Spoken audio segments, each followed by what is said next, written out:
I'm attempting to do it from. Let's see. Actually, I need to go back on the go to the. Oh, I think I lost the Tom. I lost the session for go to. I think I closed it. I'm going to send you another one. Okay. All right. So I can show them what I'm doing here, but I'm having to do it from another computer, unfortunately. Okay. But I'm going to send you another link. It is running now from this other computer, so I'm hoping it's actually making the changes this time. It hasn't gone as quickly, so I'm thinking it actually might be changing it because it's still plugging away at all those subdirectories trying to make the change. Whereas last time it finished very quickly.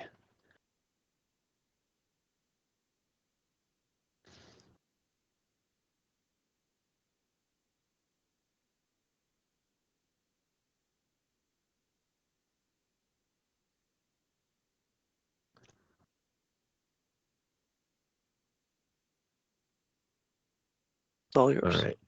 Thank you. All right. All right. So here's what I'm trying to do, and it's working on another computer. What I did is I went to his this C users T Buckley app data roaming, like it suggested in the error message, and I'm going here and just changing the properties. It's still showing read only, but it has not completed. So I guess we'll see if this works when it's done. But I'm attempting to just make those files so that they're not read only. So you will uncheck this option and then apply it, right?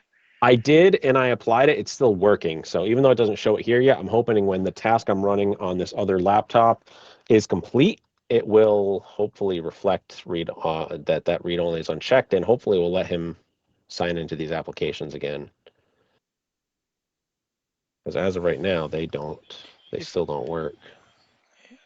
okay, Yeah. It says it's got another 4 minutes left to finish.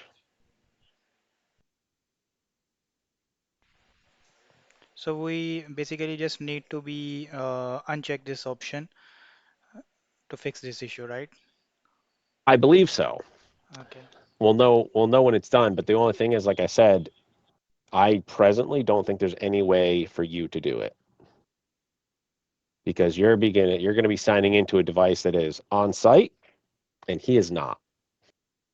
So we won't let you even access his directories. I don't S- know unless there's s- another way you can edit his directory permissions on his local computer. So, just want to confirm one more thing. I mean, you have connected with the end using device through VPN right now, or just So I have another Greylock laptop that's on the network that's on our VPN, and that's how I've attempted to make these changes this time. but it still need not work, right? It hasn't finished yet. Hmm. It's only about 40% done because it's trying to change the permissions from the top level all the way down through all of the Adobe stuff. So it's going through everything and taking off that read-only permission. Because even though in the security he's got access to it all, it still has that read-only feature checked off. So I think that's part of the problem. Can you please click on But advance? yeah, Okay, and can you try to replace, yeah, the child object and I can, but I'm not an administrator with him logged in. That's the problem. okay, so it's asking for admin credentials. I probably will, or it just won't work. Okay, let's try that. Yeah, because I did the uncheck the read-only box from his computer before, and after it said it finished, it didn't change anything.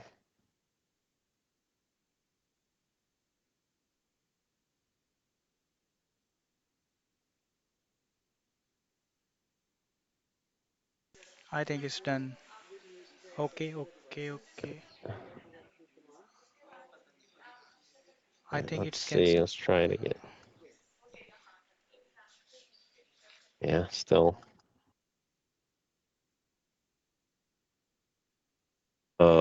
And the clock on my change that I made on this other device, It is moving. It's getting, it's probably closer to 50% done now, but the time keeps going up. It's now quoting me another 8 minutes to finish. Um, I could always circle back with you after if you want and let you know if this worked or not, because you've seen what I've done. That's all I've done, and I am hopeful that it's going to fix his issue, but I can follow up and let you know if it did or didn't. So seems like it's a permission related matter. Yeah, Adobe's always been weird since we started using the Adobe Creative Cloud. It heavily relies on the user having administrative rights to do certain things. However, with Greylock security policies in place, end users don't get any administrative rights whatsoever. All right. And it has caused an issue with specifically with the marketing team, and they use a lot of the Adobe products. They don't use just like Adobe Reader or Acrobat. They're using like Photoshop, Illustrator, InDesign, and those are the ones we've had issues with in the past. Okay. Um, so, but I can follow up with you and let you know if this succeeded, because then we'll know what to do going forward. And if we can solve this whole on-premise, their off-site situation, this is something you could definitely help with once they get that resolved. Right now, unfortunately, you'd hit a wall and wouldn't even let you access the files Okay. this way. Okay. No But worries. I can let you know how it turns out, and we can notate the ticket together and make sure it's solved. Yeah, we can Sure. now move on the next ticket I have. But I Okay. have also another ticket I have sent you in the chat. If you can just check if Yeah. we deal with that ticket or not. All right. Hey Tom, if you want, you Yep. can drop off. I'll work with them on this other ticket, and I will keep the go to assist session open for a few, Okay. and I'll shoot you a message in Teams when this is done making the changes, and we'll see if it works. Okay. Great. Awesome. Thanks. Thanks, Tom. Bye. Bye. All right. So this is the next one. Let's see what we got here. so, Mike, for the Tom ticket, I'm going to sign this ticket to you for Okay, for follow-up. Or that's fine. if you think better, then you can check with Jason as well. Okay, yeah. Should email balances under So, business moving on the next trips, ticket. but do not. Everything else looks like it. So, All Mike, right. I have sent the summary of the ticket on the chat. If you can just check if we deal with that or not. Yeah, I let me is there anything else if I go into the ticket myself, would I see anything more? Because I am kind of Let struggling let with what they're asking. let me just share the ticket number with you. All right. I'm feeling like it's a DNA thing, which is going to get kicked Yes, back to it is a Greylock. DNA thing. It is DNA, then yeah, we'll kick it back. Okay, I thought it was a DNA thing. That's kind of how it's reading, because it said memo balances. So I'm going to say we want to send that back to the case ticketing system, which I know technically we can't email it back in right now. So Um, I need to send an email from Outlook with the screenshot of this ticket to case, right? that will work because that won't create like the loop, like that spiral we had the other day. Because when those tickets are worked on and there's an email follow up, it's going to go directly to you, not back into the ServiceNow system. That's how we got into that, Okay. loop where it was creating crazy amounts of tickets. So yeah, if you submit it from your email directly, it should create the ticket, and you'll get the follow up directly to yourself. But yes, that's going to be definitely a Greylock DNA ticket. Okay. So that'll be the Just application to support. confirm, Mike, what is the email address to send the email to the case? Sure, it should be servicedesk@greylock.org. Okay. All right. Thank you. Let me just share the email. So, Mike, when the ticket will be created on the case, so anyone can reply on the ticket. It will not, I hope so, create a loop emails or create a No, multiple. because Yeah. no, because when you're sending the email to forward the ticket out of that that little module in ServiceNow that lets you send an email, it's coming from ServiceNow, and then when it replies back to ServiceNow, which everything that goes into the ServiceNow email creates a ticket. That's how the loop got created. But if you're going to do it yourself, if you send it from whatever your email is, Hardik, there will be replies from the case system when the ticket is worked on and closed out. You're just going to get them yourself. So if you're, I'm not sure email if yours is hmishra at ngtsoul .com or whatever, that's where the emails are going to go. So it's not going to filter into the ticketing system and create like hundreds of tickets like it did the other day. Correct.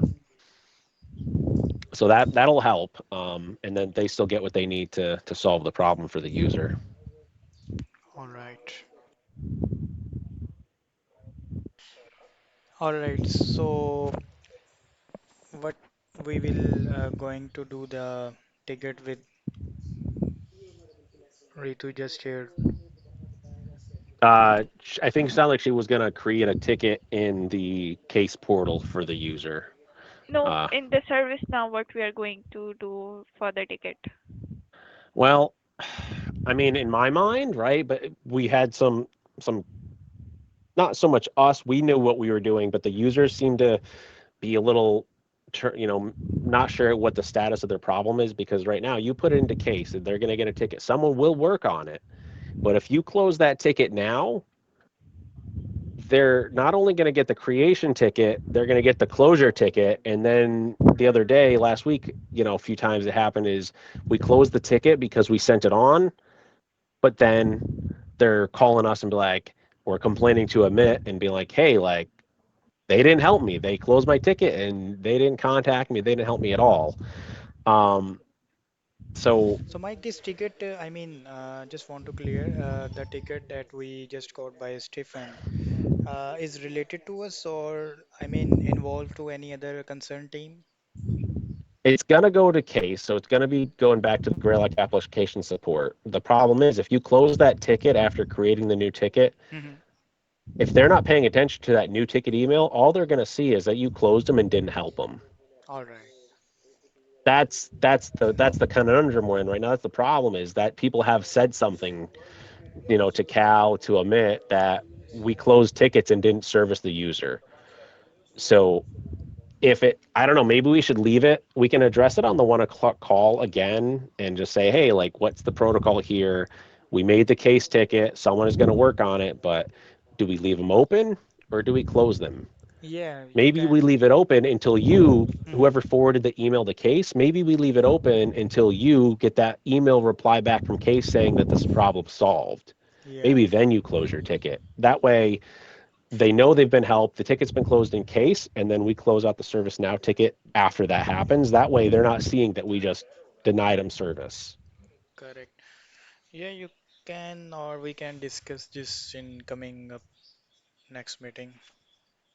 Yeah, because I don't want them to get the impression we're not helping, but also we don't want to have those tickets ticking away in ServiceNow, bringing down the metrics of how quickly we're solving a problem either. So I think, Ritu, you can add the note in this ticket that you have created uh, another ticket in the case for application support, something like that. Okay. And I think that's a fair way to do it as well. You could notate that you forwarded to the right